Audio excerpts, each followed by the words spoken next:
tu veux te présenter. Tout YouTube souhaite savoir qui tu es, Ouais. ce que tu fais dans la vie. On va en savoir plus. Ok, merci beaucoup William pour l'invitation.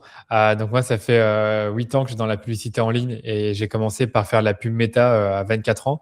Ensuite, j'ai lancé une agence presque 3 ans plus tard qui s'appelle DHS Digital.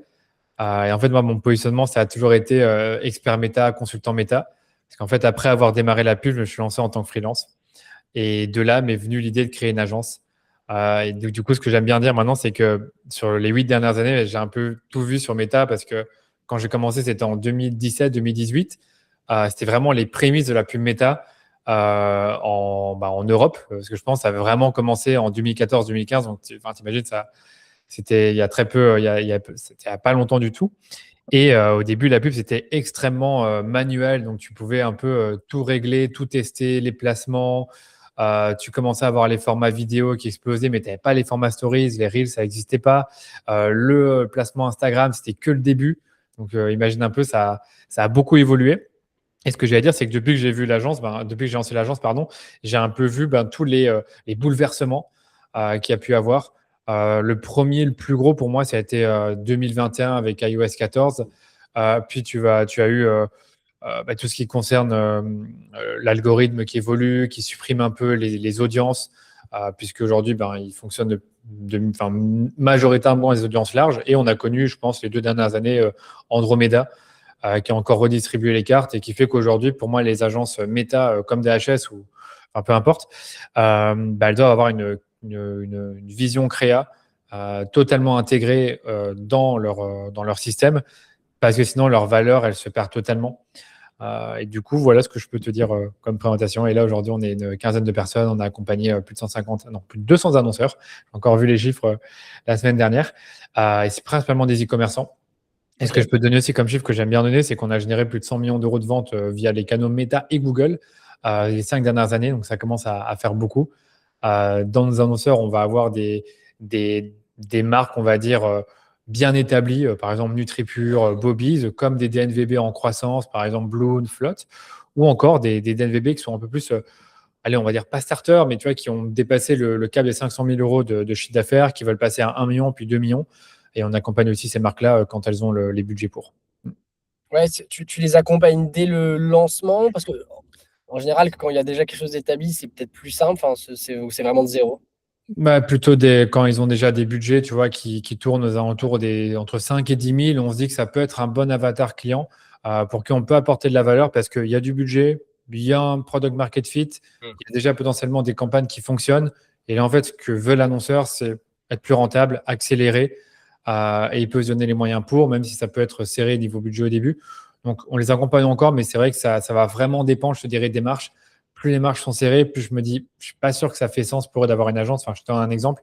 Si tu fais 30 000 euros de CA par mois et que après avoir retiré tous tes coûts publicitaires, tes COGS, ta logistique, il te reste 20%, je pense que c'est trop léger pour faire appel à une agence. Parce que 20% de 30 000, ça fait 6 000. Donc, bon, il ne reste plus grand-chose pour absorber les frais d'une agence et la créa. Ouais, et surtout dans une époque où, avec Claude, on arrive à faire de plus en plus d'automatisation, même les outils au global. J'ai bien aimé, tu as fait un post assez intéressant, je crois que c'était il y a 1 ou 2 semaines. Tu reprenais Mr. Mensch, Arthur Mensch, je ne sais plus comment il s'appelle, j'ai Mister, mais je sais pas. Mais le cofondateur de Mistral. Oui. Sur les 2 parties, tu faisais la comparaison du travail opérationnel et du travail à valeur ajoutée. C'est vrai qu'il y a énormément de tâches qui avant étaient à valeur ajoutée, le fait de faire de l'opérationnel, du uploader, de faire de la configuration. J'ai l'impression que ça tend à devenir beaucoup moins pertinent. Enfin, c'est plus à valeur ajoutée en fait de gérer l'interface méta. Certes, elle est toujours aussi complexe pour les gens qui n'y connaissent rien. Enfin, je vois mes clients galérer à fond. Oui. Pour la partie stratégie, en fait, j'ai l'impression que. Oui. En fait, je suis totalement d'accord avec toi. Je pense qu'il y aura toujours des annonceurs qui ne veulent pas mettre les mains dans la plateforme, qui ne savent pas le faire, peu importe toute l'automatisation que Meta met derrière, peu importe qui crée les agents, etc. Enfin, quoique, c'est un vrai agent qui est capable de mettre en ligne tes pubs pour toi et que c'est méga fiable. Mais pour moi, ça n'arrivera pas avant 5 à 10 ans. Et là, je me poserai vraiment des questions à ce niveau-là. Aujourd'hui, tu vois, même s'il y a moins de valeur ajoutée là-dedans, les clients nous le demandent quand même. Mm. même si les structures sont de plus en plus simples, les clients sont quand même perdus sur la structure parce que derrière, en fait, tu veux quand même. En gros, Meta, il te dit ben, fais une seule campagne, tu mets toutes tes créas dedans et nous, on s'occupe du reste. Sauf que les annonceurs, ben, ils font des créas, ils payent pour les créas. Et des fois, ils sont frustrés de voir qu'une créa qu'ils ont payé 500 euros, il y a eu 1 euro de diffusion, enfin 1 euro de dépensé.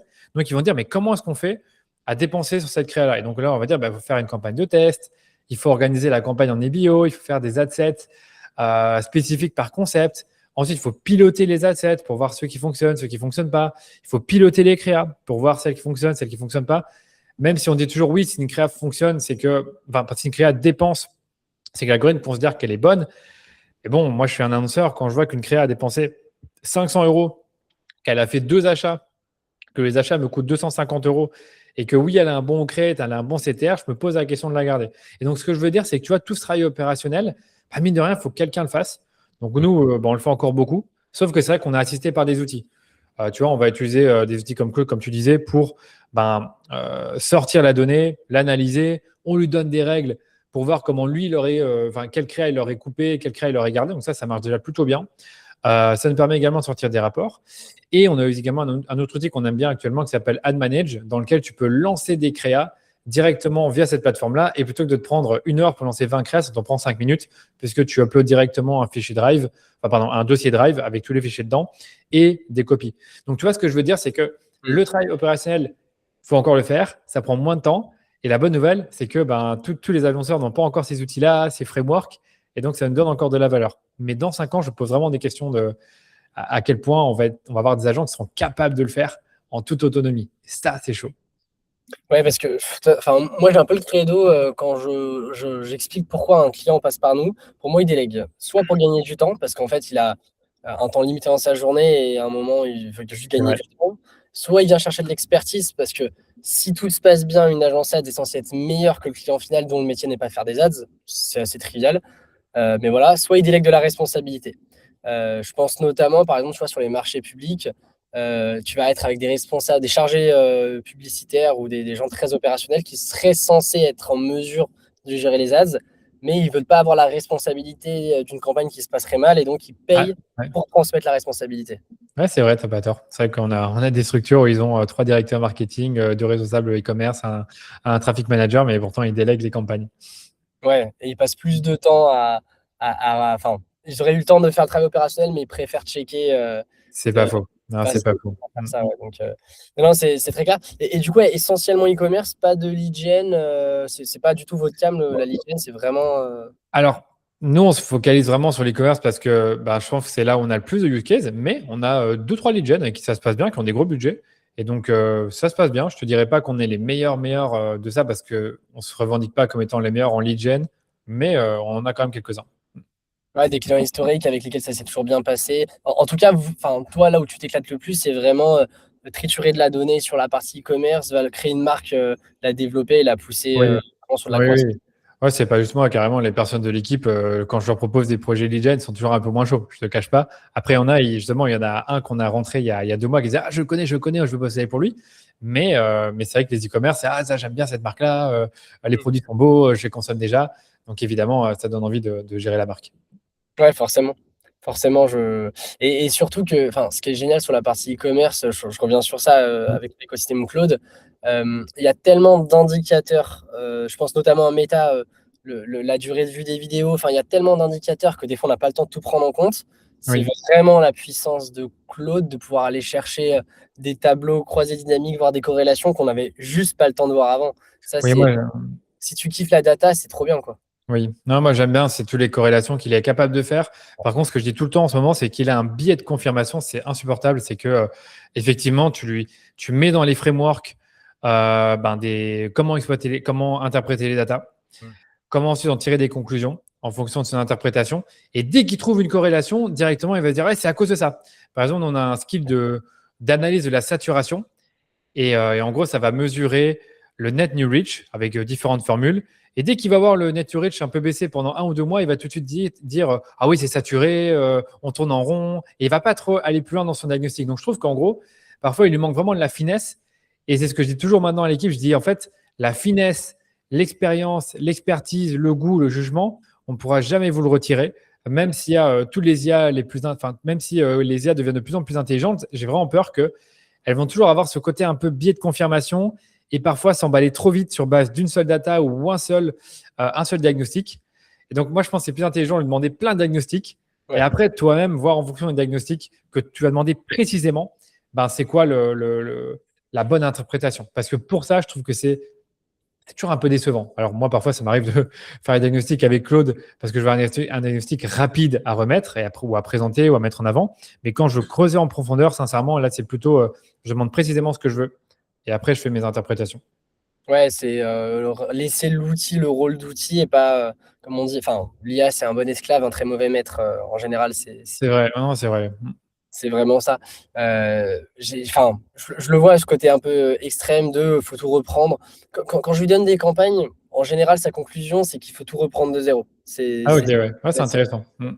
je pense que ça dépend comment tu as configuré tout ça. Parce que toi, du coup, c'est quoi? Tu as créé ta stack de techniques, de skills, et tu les partages à ton équipe, ou chaque consultant a un peu ses propres méthodes. Tu as une, sans trop en révéler, mais est-ce Oui, que... non, je peux tout expliquer. En gros, on a notre stack de skills qui est partagé au sein même de l'équipe dans le cloud d'entreprise. Et c'est vrai qu'effectivement, tu peux avoir un consultant qui veut développer un nouveau skill pour une tâche récurrente qu'il doit faire dans son quotidien, qui soit, il n'y a que lui qui doit la faire, mais c'est plutôt rare, ou soit toute l'équipe doit la faire. Et là, une fois que la personne a mis en place ce skill, on le teste, on voit si ça fait sens, et après on le déploie dans toute l'équipe. Parce que ce qu'on ne veut pas, c'est que ben, il y ait des skills en gros qui soient un peu inutiles, qui servent qu'à une personne. On veut vraiment que ça soit un maximum standardisé. Et donc là, je peux aller voir rapidement, mais je pense qu'on doit avoir une quinzaine de skills pour des tâches vraiment diverses. Hmm. Là, du simple suivi de production à de l'analyse, comme je te disais tout à l'heure, que moi j'aime beaucoup, pilotage des créatifs. Mais tu peux avoir voilà, un skill de saturation, de nomenclature, de fondation financière, de génération de persona. Donc voilà, tu as pas mal de skills différents. Là, je vois qu'on a même plus que 15, on en a au moins une vingtaine. Ouais, Et, ok. parce que ça se développe tout le temps. Ça se développe tout le temps et c'est assez intense. Et alors, est-ce que tu as déjà entendu parler de la notion du second cerveau de Karpati ou pas? Avec Obsidian. Euh, oui, oui, oui, moi je suis sur Obsidian, juste moi en perso, pas l'entreprise, mais je suis dessus aussi. Et Ouais. donc l'Obsidian, il se nourrit tout seul avec Claude. Ouais, justement, enfin, je trouve que c'est ultra puissant comme système. En quelques mots, la manière dont je le présenterai, c'est on reprend le fonctionnement d'un cerveau de base et on fait des connexions neuronales entre des fichiers Markdown en .md qui Oui, permet de créer des logiques et des mécanismes et des liens entre les données. Et je suis persuadé qu'il y a moyen de créer un espèce de cerveau d'entreprise sur ce fondement qui aurait toutes les références, tous les tests qui ont été effectués. Euh, ouais, Comme tu dis, il y a toujours ce biais de confirmation où ouais, l'IA commence à être extrême. Mais je pense qu'en alimentant un cerveau de ce qui marche et de ce qui n'a pas marché, surtout, enfin, de vraiment alimenter les deux, il y a vraiment moyen de créer un organe ouais. de décision hyper puissant, quoi. Non, c'est une très très bonne remarque. Franchement, je vais réfléchir sur le coup parce que là où j'ai peut-être un peu peur, c'est bon voilà, le cerveau, tu peux le nourrir de tout ce que tu veux, mais il ne faut pas enfin, le nourrir de choses qui soient peut-être pas pertinentes. Donc, il faudrait voir. Moi, perso, j'ai une énorme base de connaissances que j'ai créée ces derniers mois avec Claude, basée sur toutes les vidéos, les audits qu'on a fait, les newsletters, enfin vraiment énormément de contenu. Et là, je me pose la question de le mettre dans l'Obsidian et à moi déjà, voir déjà ce que ça donne et à quel point Claude devient autonome directement en accédant à toute l'arborescence du fichier MD qu'il va y avoir dans l'Obsidian. Donc ça, c'est un des projets que j'ai sur les 2, 3 prochaines semaines. Et après, effectivement, si je vois que c'est ouf en termes de valeur et que je dois même plus appeler un skill ou lui dire d'aller lire un MD spécifique, là, ça pourrait être intéressant, tu vois, de déjà déployer ça au sein de l'entreprise, dans le cloud de l'équipe. Mais comme tu sais, l'Obsidian est basé sur des dossiers sur ton ordi, donc il faut que tout Ouais. le monde ait le bon dossier, etc. Donc, tu vois, en termes d'intégration, c'est pas si simple que ça. Parce qu'on a remarqué aussi que dans l'équipe, on a des profils plus techniques, des autres moins techniques, et qui sont moins à l'aise à créer ce fameux dossier, à donner accès à Claude au dossier et appuyer sur le bouton autorisé quand on doit faire des modifs dedans ou quand ça doit se faire automatiquement. Ouais, parce que ça, c'est un vrai sujet. Je voulais en parler aujourd'hui parce qu'on avait dit qu'on parlerait d'agence et Oui, oui. IA, mais en fait, on va parler totalement des deux. Le suivi des équipes. Aujourd'hui, moi, alors on est une plus petite équipe hein, chez Convertix. On va faire, on a à peu près, alors, je ne me suis pas présenté, mais on a 2 tiers de nos activités qui vont être de la lead gen et un tiers du e-commerce. On est 7 dans l'équipe au total. Et il y a un vrai sujet de conduite du changement, de réussir à accompagner les équipes et les booster à aller vers l'IA. C'est pas toujours évident quand en fait Bah, en fait, si tu délègues toi l'IA, c'est un peu une insulte à ton intelligence. Que toi, t'as pas eu trop de soucis à ce niveau-là, ça a donné quoi? Est-ce que les gens ont bien accepté? Ah, c'est une très très bonne question. Ben, moi, j'aime toujours être très honnête. L'année dernière, on a eu une partie de l'équipe qui n'est pas restée dans l'entreprise, soit par choix, parce que je dis que c'était mieux de se séparer, parce que je sentais en fait que l'adoption IA, en fait, elle se faisait pas avec ces personnes-là. Et donc, c'était extrêmement problématique parce que, comme tu le disais, tu as une partie enfin, t'as des gens qui étaient très réticents par rapport à ça et ça ne fitait plus en fait. Je ne vais pas dire pas parler de culture, mais plus de vision d'entreprise, de comment on imaginait le travail au sein de l'entreprise DHS Digital et ça fonctionnait de moins en moins. Après, comme je te dis, les départs, il ne faut pas croire que tout a été forcé. Certaines choses sont faites naturellement. Et là, en fait, on a une équipe qui est pas mal rajeunie, entre guillemets. Quand je dis rajeunie, ce n'est pas dans la moyenne d'âge, mais plus dans le fait que ce sont des nouvelles personnes qui ont rejoint l'équipe. Et là, l'adoption IA est incroyable. Mais vraiment, c'est tout le monde est à l'aise avec ça. Personne ne se sent menacé. L'année passée, quand je parlais d'IA, c'était il veut nous licencier, il veut nous remplacer par des IA. Et au contraire, nous, on croit à l'humain, tu vois, et je ne vais pas dire humain augmenté, mais à l'humain de manière globale, dans le sens où je pense que dans les agences médias, on ne sera jamais des agences qu'avec des agents. Peut-être qu'il y aura des agences qu'avec des agents. Et je pense que ça pourra peut-être plaire à certains clients qui n'aiment pas l'humain, c'est-à-dire qu'ils veulent juste dans leur bulle et avoir les agents qui font le taf à leur place et des agents qui sont configurés par d'autres agences, j'en sais rien si ça se fera. Mais nous, on croit beaucoup en l'humain, le conseil, le relationnel. Et ça, je dis tout le temps, nous, ça nous arrive de signer des deals où je sens que oui, ils ont aimé la reco, mais ce qu'ils ont le plus aimé, c'est le relationnel avec les équipes. Donc, voilà, le premier point que je voulais dire, c'est moi, je vois vraiment un monde où tu as l'humain augmenté par l'IA, que les deux cohabitent et que les workflows qu'on a, ils soient propulsés ou, je ne sais pas comment on pourrait dire ça, qu'ils soient avec de l'IA intégrée. Et pour revenir sur le sens de ta question, c'est que nous, il n'y a pas de réticence actuellement. Mais par contre, on sent qu'il y a pas forcément une peur, mais un blocage technique. C'est-à-dire, entre utiliser Claude Chat et Claude Cowork et Claude Code, il y a vraiment un monde de différence. Et ça, je vois que ça fait peur à certaines personnes. Donc, nous, la solution qu'on a trouvée, c'est la pédagogie. Toutes les semaines, on fait de la formation. On répond aux questions. On prend le temps. Ça m'est déjà arrivé de créer des skills avec des personnes de l'équipe, leur montrer en fait que comment guider l'IA, comment discuter avec elle, comment lui donner certains niveaux d'accès. Et donc là, ça marche très bien. Mais pour moi, tout va partir de la mentalité des gens et de leur relationnel, de leur confiance vis-à-vis des IA. Oui. Parce que tu as des personnes qui. En fait, je pense que tout le monde a compris que c'était vraiment une énorme révolution Oui. et que ça allait changer le monde. Mais tu en as qui sont vraiment réticents et qui disent j'utilise l'IA parce qu'on m'a dit que je devais l'utiliser ou parce qu'il faut que j'utilise, mais ça me fait vraiment peur. Et d'autres, en fait, sont vraiment enthousiastes à l'idée de l'utiliser. Et pour moi, c'est deux choses vraiment différentes. Ouais, j'ai l'exemple en tête du tracking, par exemple. Moi, j'ai une piou-piou enfin une junior, pardon, qui est arrivée dans mes équipes. Elle m'en voudra pas, hein, qui est arrivée en juin 2025. Et en fait, à l'époque, je l'ai mis, elle commençait de zéro sur la partie tracking. Et nous, on avait nos templates types avec les ajouts au panier, les purchases, tout préconfiguré pour PrestaShop. Enfin, tu sais, le fameux template que tu réutilises Oui, d'un CMS à l'autre. Et j'ai eu à cœur de lui faire intégralement, enfin, qu'elle fasse l'intégralité de tous les trackings à la main au début. Pas parce que je suis sadique, mais parce que, en fait, la meilleure manière de comprendre ce que tu fais pour ensuite pouvoir en parler, c'est de le faire à la main, je trouve. C'est peut-être un peu old school, hein, mais c'est vrai que le risque en étant dans le tout automatique, c'est de plus maîtriser son sujet. Et je le vois, hein, moi je fais des trackings. En fait, je sais que ça fonctionne, mais c'est un peu PMAX, c'est un peu la boîte noire, tu vois. oui. Tu maîtrises plus ton sujet, et donc il y a une vraie perte de compétences à ce niveau-là. Je suis totalement d'accord avec toi. D'ailleurs, là, on a fait un onboarding il y a 3 semaines. Non, ça passe vite, 5 semaines. Et on Mm. a la personne qui nous a rejoint. On l'a dit d'abord, tu dois tout faire à la main. Enfin, pas à la main, tu dois tout faire avec voilà, toi-même directement. Aide-toi le moins possible de l'IA. Enfin, on va dire, tu ne peux pas utiliser l'IA, mais plutôt aide-toi le moins possible. Et puis après, au fur et à mesure, on te montrera comment utiliser les skills. Et là, si tu veux tout savoir, là, sur les 5-6 derniers recrutements, j'ai recruté que des personnes avec 3 à 4 ans d'expérience. Ouais. Parce qu'en fait, je voulais juste avoir des personnes qui soient le plus senior possible, qui comprennent déjà le métier, qui l'ont déjà vécu, qui ont déjà travaillé dans plusieurs secteurs différents, éventuellement sur plusieurs plateformes, plusieurs médias, oui, qui ont fait plusieurs types de créatifs, Mm. pour qu'ensuite, nous, on leur enseigne une méthode et qu'on leur montre ensuite comment aller plus vite avec l'IA. Ouais, oui, c'est-à-dire qu'ils ont déjà les réflexes de base et il y a pas à rebosser la base. J'ai trouvé que c'était le cas, en tout cas, pour ceux qu'on a recrutés, ouais. Ouais, c'est vrai que moi j'ai plus une stratégie de prendre des juniors et de les former en fonction des agences d'où ils viennent. c'est pas toujours un cadeau de récupérer des gens d'autres agences. Enfin, ça dépend vraiment le type d'agence. Peut-être dans l'e-commerce un peu plus. Mais tu vois, je pense des agences. Nous, par exemple, on a un consultant qui vient d'une agence où il faisait pas mal de marchés publics. Et là-bas, si tu veux, ça va display à gogo. Il n'y a pas forcément de tracking systématique.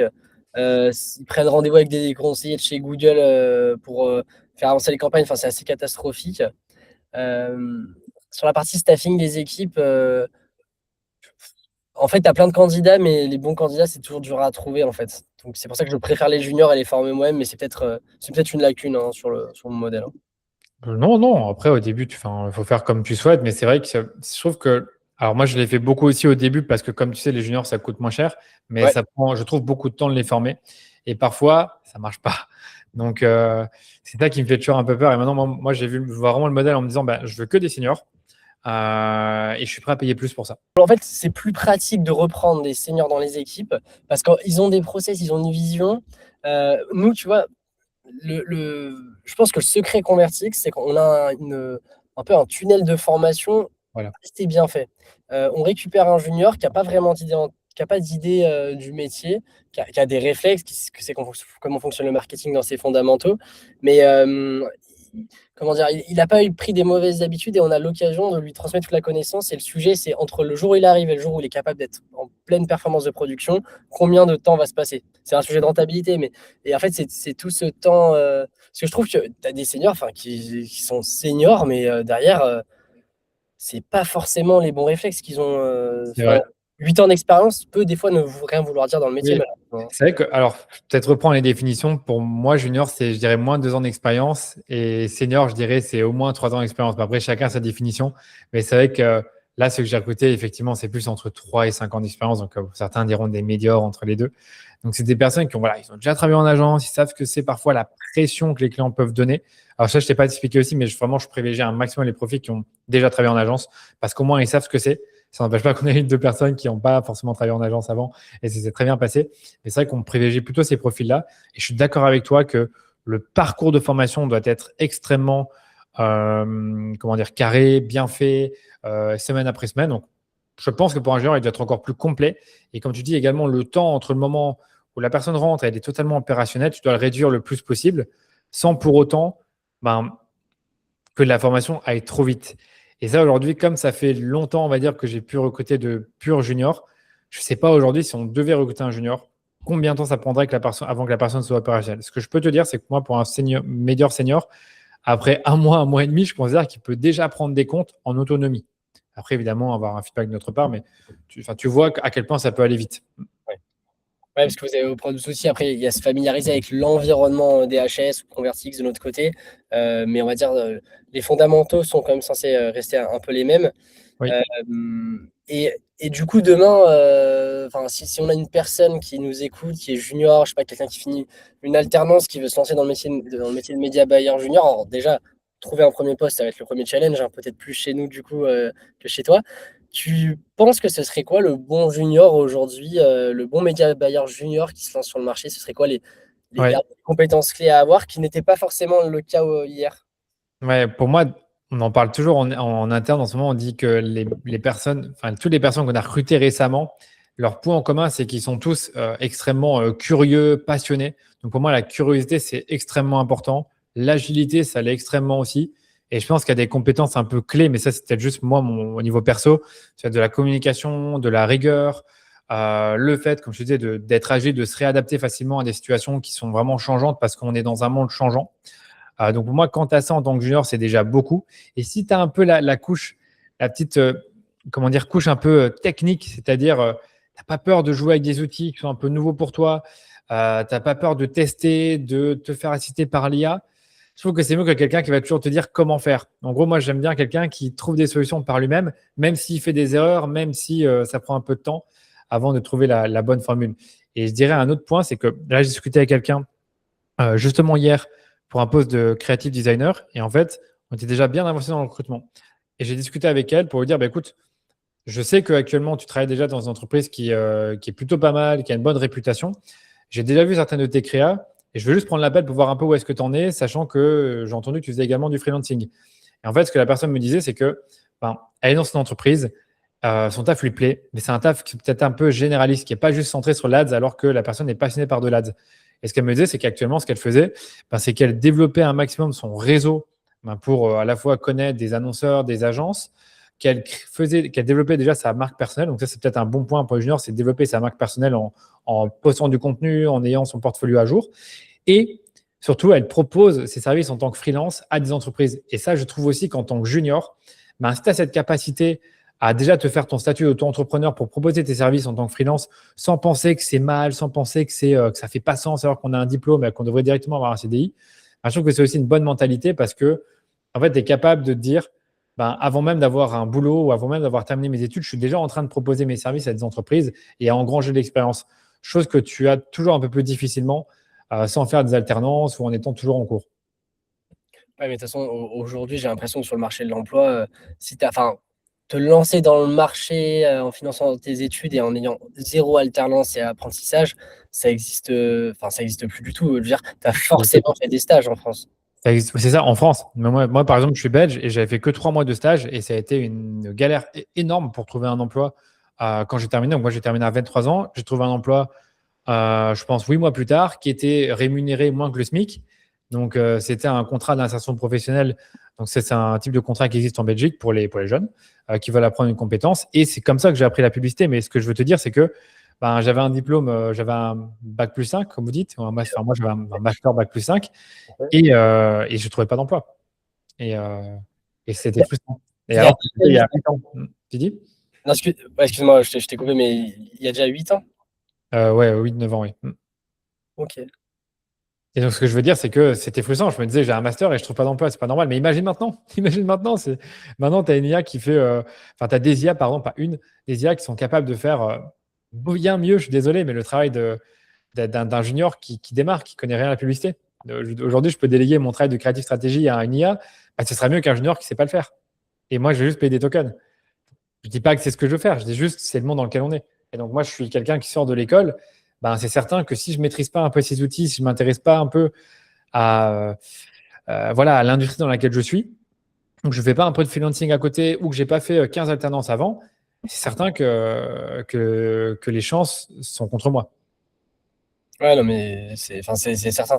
Nous, on regarde dans les équipes, on a une personne en alternance typiquement, Amandine, on va pas forcément pouvoir la prendre sur la partie gestion des campagnes pour le besoin, parce qu'elle a vraiment zéro expérience. C'est, Oui, ça, et les périmètres qu'on rentre en ce moment nécessitent de l'expérience en moins de 3 ans, ne serait-ce qu'en alternance spécifiquement sur le sujet. oui. Donc, ouais. Et, mais d'une certaine manière, tu vois, les IA vont aussi permettre d'automatiser ce travail de junior.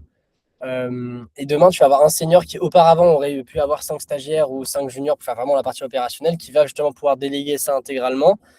J'ai tendance à dire que la grosse valeur ajoutée, et c'est un peu le combat chez Convertix de différenciation, c'est la reconnexion des ads aux enjeux business des clients. Parce que Très bien dit. Très les bien dit, ouais, c'est vrai. Ouais, non, mais les IA optimisent des métriques, c'est comme tu dis, avec toujours un côté extrême, hein, c'est-à-dire soit c'est extrêmement positif, soit c'est extrêmement négatif. Il n'y a pas trop cette notion de nuance.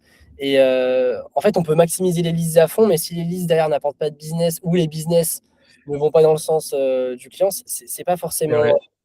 pertinent. Je pense, j'ai un exemple en tête dans la conf dans la piscine, dans les constructeurs et rénovateurs de piscine. On avait un client qui avait 2 campagnes principales lorsqu'on l'a repris. En plus, c'est un lead qui vient de Léa, donc la boucle est bouclée. Et en gros, il avait 2 campagnes, une qui était orientée construction de piscine et une qui était orientée rénovation de piscine, rénovation de liner, enfin toutes Ouais. les interventions très opérationnelles. Et en fait, en se basant uniquement sur la matrix, les data qu'on avait, une approche très Google Ads ou Meta Ads, on aurait eu tendance à maximiser la partie rénovation parce que les leads devaient être vers les 60-80 euros. Là où côté construction, on était plus sur des 160-200 euros le leads, ce qui est quand même assez important. Sauf que quand tu t'intéresses au business model du client, ouais, le taux de conversion est plus faible côté construction, mais le chiffre d'affaires espéré n'a rien à voir. Surtout que le gars qui creuse la piscine fera aussi la réparation après. Et je pense un des éléments hyper importants des consultants aujourd'hui, c'est pas seulement de faire du travail de technicien de configuration des plateformes. La partie créative est importante, bien entendu, mais c'est surtout être au contact du client, avoir du feedback client, aider le client à la conduite du changement. Tu vois, par exemple, on a un client là en ce moment, il faut convaincre la direction d'aller vers du server-side. Ils veulent pas parce qu'on n'a jamais fait de server-side. Pourquoi se mettre à en faire? Et en fait, c'est vraiment l'accompagnement du client, le côté humain en fait, qui est super important. Ouais, aligné avec toi. Mais c'est vrai que ouais, la construction de piscine, je pense, ça rapporte plus que la rénovation. Et Ouais. c'est vrai que tu dis à l'IA que les leads coûtent moins cher. Enfin, l'IA voit que les leads rénovation coûtent moins cher que construction. Ben, si tu dis pas à l'IA que les taux de conversion en construction sont peut-être plus bas, c'est vrai, mais que les paniers moyens sont 5 fois plus élevés, ben, effectivement, c'est pas trop grave de payer les leads 2 fois plus cher. Mais ça, je t'avoue que je trouve que l'IA, encore une fois, quand tu lui donnes le bon contexte, quand tu lui donnes les bonnes datas, elle les croise très bien. Moi, je fais beaucoup ça en audit, c'est que j'envoie de la donnée Meta, Google via un MCP. J'envoie ensuite la donnée globale, encore une fois, maintenant via un MCP, par exemple Shopify. Ouais. Et j'avoue qu'il connecte bien, tu vois, le côté investissement média et impact business. Si en plus de ça, je vous dis, ben, regarde mes top créa sur tel produit et va ensuite voir la corrélation des ventes de tel produit dans Shopify, donc ce même produit-là, Mm. et vois à quel point les ventes de ce produit sont corrélées avec les investissements. Ça marche bien aussi. Hein. Ça marche bien aussi. Ouais. C'est juste qu'encore une fois, il faut toujours, toujours lui dire ce qu'on veut. Ouais, c'est être précis dans ses demandes. L'IA aussi et l'opportunité de remonter les standards, surtout parce que je te prends un exemple média opérationnel. Aujourd'hui, nous, on a zéro infra BigQuery qui tourne chez nous. On a des scripts Google Ads, mais on n'a pas de BigQuery. Oui. En fait, on prend le métier de consultant e-commerce comme du pilotage de plateforme, certes, mais on n'est pas passé au niveau d'être quasi des data analystes ou data engineers. Je ne sais pas si tu connais Mathieu Lichty de l'agence Destiny. Non, ça je connais pas. C'est bon, Mathieu, il pilote que du e-commerce et enfin, il a une vision qui est très intéressante de l'analyse, enfin, surtout sur Google Ads, une approche très très data analyst. Pour lui, le métier de consultant Google Ads e-commerce, je parle pour lui, hein, mais c'est vraiment un taf de data analyst. C'est un taf de Ok. prendre la data, de créer et de structurer la data, avoir vraiment ces pipelines de data et la valoriser à fond. Et lui, je sais que voulait profiter de l'IA pour passer notamment sur du BigQuery et vraiment créer un espèce de data lake de toute la donnée. Un peu le fantasme comme le CRM parfaitement rempli, bah, le data lake de data parfait sur les e-commerce qui te donnerait ta LTV, ton taux de rétention et qui te permettrait vraiment d'avoir des KPI de décision. Je pense que le métier va tendre vers là au niveau e-commerce parce que en fait, on va pouvoir se le faire, on va pouvoir le faire parce qu'on gagne du temps avec les IA. Enfin, ça va être assez impressionnant. Hmm. Vous Ouais, c'est l'utilisez, sûr. BigQuery, ou pas plus que ça finalement? Pas que je sache. Non, non, je pense pas. C'est sûr et certain. Sinon, j'aurais déjà entendu parler. Hmm. Ah, ouais, en tout cas, je pense qu'il y a un gros potentiel à aller chercher. C'est comme le passage en server-side, en fait. Maintenant qu'on gagne du temps sur des problématiques, tous les clients qui étaient restés sur le client-side un peu classique, on va pouvoir les accompagner. Enfin, nous, on en a beaucoup trop qui sont encore en client-side. On essaye de tout migrer vers des solutions comme Stape ou Addingwell pour vraiment avoir une approche server-side. Euh, je pense que le niveau fait que remonter, en fait, à ce niveau-là. Oui, oui, ça c'est puissant. Le server-side, c'est même presque indispensable quand tu fais de l'e-commerce à haut niveau et que tu as des 10-15 000 euros par mois de dépenses. C'est nécessaire d'avoir ton server-side. Tu sais mieux que moi sur Google, tu peux faire remonter à une marge brute, tu peux faire remonter le fait que ce soit un nouveau client, une nouvelle commande Ouais. et encore d'autres infos que tu connais mieux que moi. Ça me fait penser, tu parles d'infos, tout ce qui va être dans les KPI à piloter. Je sais qu'il y avait vachement la mode à un moment, et c'est peut-être toujours bien d'actualité, de ne plus regarder tant le ROAS direct, mais vraiment d'avoir une approche CAC. T'en penses quoi un peu de tout ça? C'est quoi un peu le discours DHS sur ça? Ouais, pour moi, c'est le CAC indicateur de pilotage business. Donc, c'est-à-dire, je suis en dessous de tel CAC parce que je sais que mon CAC, ben, c'est le coût maximum que je suis prêt à payer pour un nouveau client en ayant en tête ma LTV, ma marge brute, etc. Mm. Si je suis en dessous de ce CAC-là, ben, à première vue, je peux augmenter mes budgets. Si je suis dans le CAC, je vaut mieux que je les laisse à l'identique. Et si je suis trop élevé, ben, soit j'essaye vite de trouver ce qui se passe et je garde mes budgets inchangés, ou soit je les baisse parce que je peux juste pas me le permettre. Mais moi, on a remarqué qu'on a quand même des annonceurs qui nous disent bon, c'est pas trop grave si on est à à 5-10% plus élevé que le CAC et de laisser les budgets élevés tant que vous trouvez des moyens d'optimiser la diffusion. Et le ROAS, pour moi, ou le CPA, donc vraiment ce qui remonte dans la plateforme, c'est plus pour prendre des décisions de pilotage créatif ou de pilotage de mots-clés ou d'ad group, etc. C'est plus comme ça que je le vois. Parce que c'est à première vue, si tu as la donnée qui remonte bien avec un server-side, par exemple, elle est censée bien remonter pour toutes les créas. Et donc, c'est plutôt avec ces données-là qu'on a tendance à se dire, bah, tiens, telle créa, elle a un très bon CPA et on va essayer de comprendre pourquoi. Est-ce que ça vient du fait qu'elle attire beaucoup de clics, qu'elle a un bon crate, qu'elle a un bon taux de conversion? Est-ce que c'est peut-être parce que c'est une créa bas de tunnel? Et si elle a un CPA trop élevé, on ne va pas forcément la couper. Tant que la moyenne du CPA du compte, en tout cas sur Meta, elle est cohérente. Parce que c'est une créa qui peut apporter du trafic de qualité qui nourrit ensuite les autres créas bas de tunnel, au milieu de tunnel. Donc, en gros, CPA, oui, on l'utilise pour piloter, mais on ne regarde pas que ça. On le met en corrélation avec la dépense et les autres métriques de storytelling comme le CTR ou le crate, par exemple.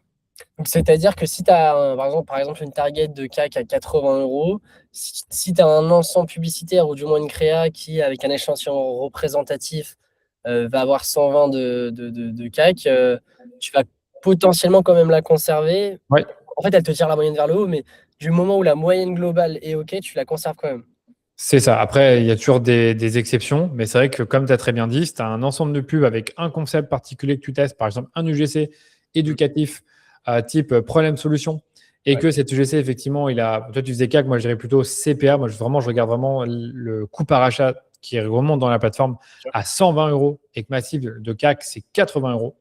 Si je vois que mon CAC sur la semaine, il est dans les clous, que mon CPA plateforme, il est dans les clous également, parce que j'ai aussi une cible de CPA plateforme, mais que cette créa, elle a plein d'indicateurs qui convergent sur le fait qu'elle apporte du trafic de qualité. Donc pour ça, tu peux regarder ton CTR, ton create, et également ton taux de conversion, ou même ton click to purchase ou ajout au panier, pour voir si ces clics-là, ils amènent des ajouts au panier des achats.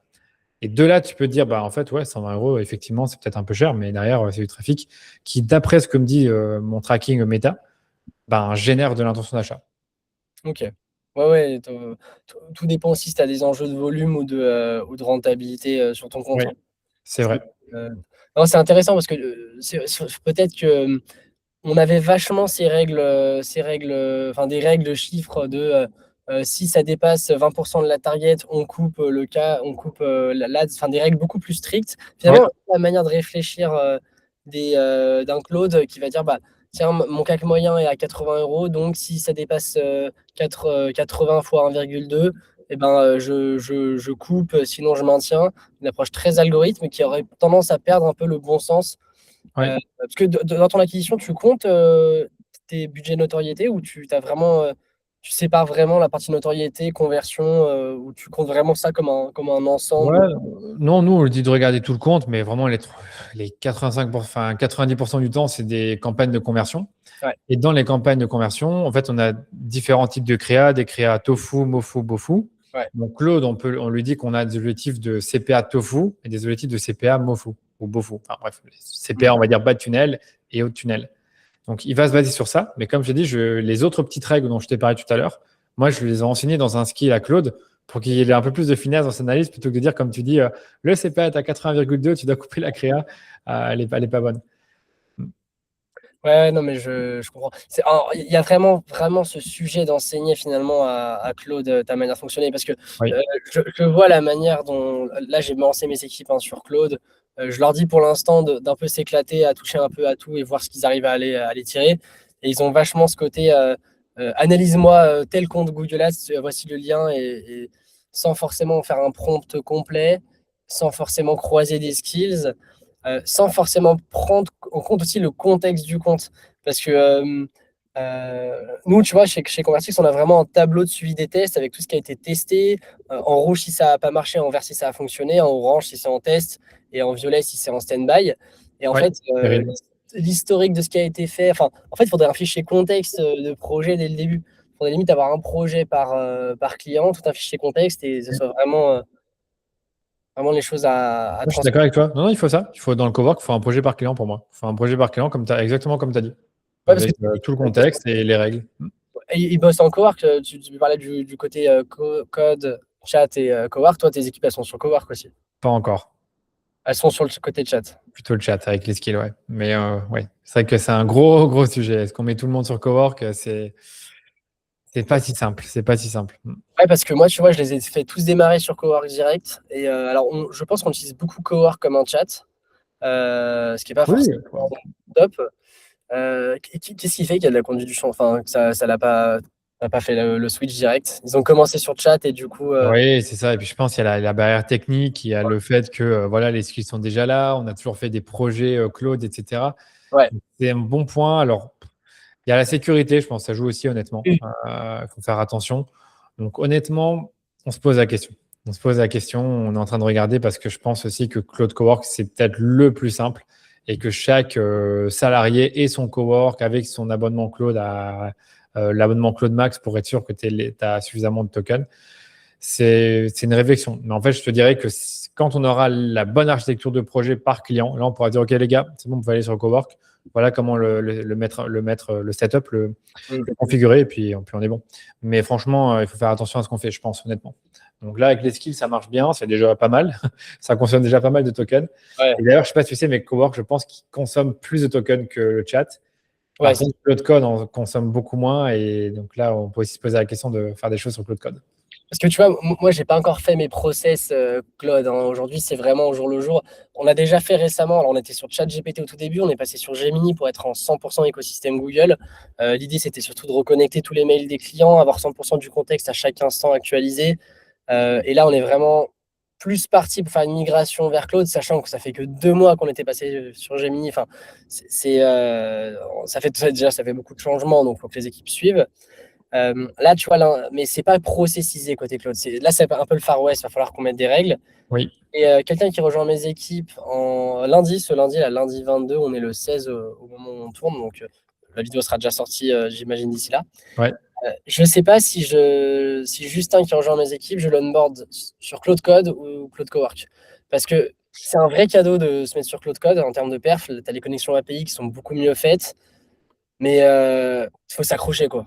Oui, c'est ça, il faut s'accrocher. Moi, je dirais d'abord sur Cowork, puis après sur Cloud Code. Cloud Code, c'est la cour des grands. Cloud Cowork, c'est un peu la garderie. Donc, Ouais. ouais, très clairement. Après, moi, mon avis par rapport tu parlais de Gemini, ChatGPT, Claude, bah, comme tu sais, les modèles évoluent tout le temps. Demain, Ouais. tu n'es pas à l'abri que ChatGPT te sorte une dinguerie. Mais moi, personne, je dis, OK, notre infrastructure, c'est Claude, ça va rester Claude. Tu vois, Ouais. c'est vraiment de se dire, OK, on a choisi Claude il y a, je pense, en février. C'est bon, on est dessus. On ne va pas commencer à tout changer. On a notre infrastructure dedans. À moins que Claude vraiment, soit vraiment 10 fois en dessous des autres. Je ne vois pas aller ailleurs. Peut-être, la suite Gemini, ça peut faire sens. J'avoue que j'aime bien le fait que ce soit vraiment dans ton écosystème Google. À voir jusqu'où ça va. Mais pour l'instant, je ne suis pas encore convaincu par Gemini et ChatGPT un peu moins. Même si je sais que Codex est devenu très bon pour les développeurs. Bah, on en revient à ce sujet de second cerveau, mais l'avantage du second cerveau dans la manière dont c'est fait, c'est que c'est des fichiers, c'est comme un Notion qui est stocké sur ton ordi, sur ton iCloud par exemple, ou un serveur partagé. Et en fait, aujourd'hui, je suis sur Cloud en tant que processeur, mais vu que toute l'architecture du cerveau est pensée pour être transportable, aujourd'hui c'est Cloud, demain je peux utiliser ce cerveau avec C'est vrai. sans T'as pas reconnaître. tort. Non, t'as pas tort. L'Obsidian, c'est pas mal pour ça. C'est vrai. C'est vrai C'est aussi. Ça, c'est vrai aussi. Je pense qu'il y aurait un peu un playbook, j'allais dire un GitHub à faire comme Karpati, 100% sur comment créer le cerveau d'agence, surtout le cerveau partagé, parce que le truc, c'est que c'est quelque chose que tu construis, qu'on alimente, qu'on fait grossir.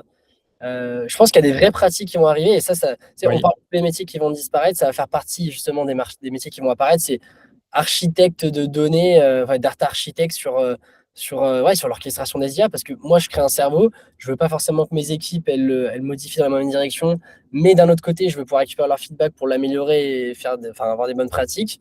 Euh, il y a quand même un gros sujet à ce niveau-là. Ça, c'est un métier c'est comme le métier de prompt engineering finalement. Ça fait partie de tous ces métiers qui apparaissent, qui, euh, qui vont être à optimiser. Oui, clairement. Prompt engineer, je pense que bon, voilà, le prompt, c'est plus trop important. Trop bien. On arrive quasiment au bout de l'heure qu'on s'était donnée. T'as encore quelques minutes peut-être pour une petite dernière question Ouais, bien sûr, ouais, avec plaisir. un peu phare. À la limite, pour conclure tout ça, parce qu'il y a beaucoup de changements, il y a quand même des choses qui ne vont a priori pas changer. Est-ce que pour toi, il y a des fondamentaux que l'IA ne remplacera pas dans le cœur des agences qu'il faut avoir en tête pour quand même finir sur une note je sais pas si on peut dire positive, mais une note nostalgique à la limite. Est-ce qu'il y Ouais, a un ou deux éléments où tu dis que bah ouais, en fait, il y aura toujours une place pour les agences dans le monde des ads? ouais. Moi, je pense la notion de conseil, comme tu as dit, je vois pas comment ça pourrait disparaître. Le conseil éclairé, pas juste je te conseille parce que Claude m'a dit ça, donc ensuite je te le répète. C'est vraiment un avis éclairé où tu as pris le temps d'analyser tout ça, où tu as ta propre lecture de la situation, compréhension du business, puis non, ensuite ta réponse. Pour moi, ça, j'ai peur que, enfin, pardon, j'ai pas peur. Non, je suis confiant sur le fait que ça ne sera pas remplacé de sitôt. Euh, la créativité, même si les IA peuvent être créatives et trouver des idées out of the box, ça n'empêche pas l'humain aussi, encore une fois, d'avoir sa propre touche créative que l'IA n'aura pas forcément. Et je trouve que je pense qu'on l'avait dit à un moment, mais l'IA, elle n'est pas forcément bonne pour prendre des décisions, elle peut aller dans tous les sens, elle est très, très orientée par rapport à ce que tu lui dis, à des instructions que tu as données. Donc, c'est un bon esclave, tu avais dit, et un très mauvais maître. Donc, je trouve que l'IA manque de jugement. Donc, pour moi, le jugement, c'est aussi une compétence qui ne va pas forcément disparaître. Le relationnel humain, pareil, je ne vois pas encore une fois comment les IA vont se transformer en humains demain. Et je pense qu'il y aura toujours une méfiance de la part des annonceurs, des entreprises, avec des conseils ou des recommandations 100% IA. Et donc, le fait d'avoir un humain derrière qui nous développe une relation de confiance, bah, je pense que ça, encore une fois, c'est une compétence ou quelque chose qui ne sera pas remplacé par les IA. Donc, c'est pour ça que je crois encore beaucoup au modèle d'agence pour les 5 à 10 prochaines années, mais des agences qui sont augmentées par l'IA et qui ont créé leurs propres infrastructures qui servent directement les objectifs de leurs clients. Donc, moi, c'est plus comme ça que je le vois. Donc, c'est qu'il y a une sorte de fusion entre le SaaS et l'agence, donc l'agence qui est SaaSisée, mais avec ses propres SaaS à elle. Là, on se rend compte que même en créant, enfin, même, on est en train de créer nos propres outils qui remplacent en fait des SaaS qu'on paye plusieurs milliers d'euros par an. Ouais. Ça, c'est puissant. Ça, c'est puissant. Et ça, je pense que c'est un truc qui, sur ces prochaines années, ça va bien marcher. Je ne sais pas jusque quand, mais ça va bien marcher. Et j'espère juste qu'on ne creuse pas notre tombe avec toutes ces choses-là qu'on met en place. Ouais, moi j'ai toujours la crainte parce que ça incite à créer des solutions maison pour absolument tout. Tu vois, nous on était vachement sur les tableaux Excel, sur le pilotage de nos tests. Oui, voilà. Forcément trop envie de passer sur mon ERP interne de pilotage qui Voilà. permet d'attribuer des clients, donc l'historique, donc, et aussi sur les tests, avoir des suggestions de recommandations. Le truc, c'est que demain, Claude Code tombe, il n'y a plus d'outils de développement, je suis mort, j'ai créé Voilà. un monstre que je ne sais pas gérer, quoi. Voilà, je suis d'accord avec toi. Bon, là, on remplace des Excel par des applications faites maison. Tu ne sais pas jusque quand ça va durer, tu ne sais pas jusque quand les tokens vont être accessibles à ce prix-là. Et qu'est-ce que j'allais dire d'autre? Et il y a aussi un enjeu de sécurité que beaucoup ne voient pas. Ouais. Et que si c'est pas bien sécurisé, il y a des gens qui peuvent faire ce qu'ils veulent avec ton application et tes data et celles de tes clients. Donc ça, c'est dangerous. Donc nous, par exemple, les trucs qu'on fait maison, on les garde que pour nous. On les donne pas aux autres. Ouais. Pour l'instant. Ouais, non, Jusqu'à non, ce mais qu'on ait trouvé une sécurisation où on est 100% sûr qu'il n'y a pas de souci.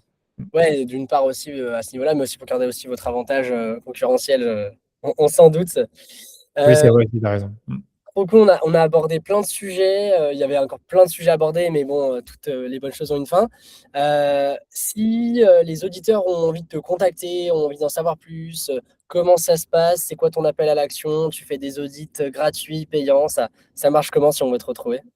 Oui, on fait des audits gratuits. Donc là, vous pouvez aller directement sur le site de DHS, dhsdigital.eu, et il y a toujours un gros bouton pour faire un audit. Et moi, de mon côté, si vous voulez me retrouver, j'ai un profil LinkedIn assez actif, donc à mon nom, et une chaîne YouTube un peu comme la tienne. On a des podcasts orientés e-commerce, D2C, avec un gros axe créatif stratégie, parce que c'est ces gros sujets-là qu'on aborde à la fois avec les e-commerçants avec qui on discute, mais également avec des personnes de l'équipe ou moi tout seul. Donc, c'est pas mal diversifié en termes de format, donc allez jeter un œil. Oui, de toute manière, tous les liens seront en description, donc il n'y aura plus qu'à cliquer et se laisser guider. Pas de souci à ce niveau-là. Ok, trop cool. Bah écoute, merci beaucoup. Et de toute manière, c'était un premier épisode. Il y en aura sûrement d'autres. C'était un peu l'objectif, peut-être, de faire régulièrement une veille. On verra ce que ça donne. On verra si le format plaît. Bah, de toute façon, on se retrouve très vite pour le prochain épisode, du coup. À très bientôt, abonnez-vous à la chaîne. Salut. Merci. À la prochaine. Ciao.